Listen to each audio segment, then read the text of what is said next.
আমরা বৈষম্য বিরোধী ছাত্র আন্দোলনের পক্ষ থেকে সুস্পষ্ট বলছি, এত রক্ত দেওয়ার পরেও যারা আওয়ামী লীগের পক্ষে অবস্থান নেবে তাদের সাথে বাংলাদেশের মানুষের কোনো সম্পর্ক নেই, থাকতে পারে না।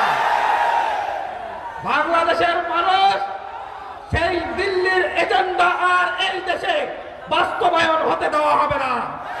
দিল্লিতে বসে বসে পরিকল্পনা করা হবে, আর বাংলায় বসে বসে তার দাসেরা সেই পরিকল্পনা বাস্তবায়ন করা হবে।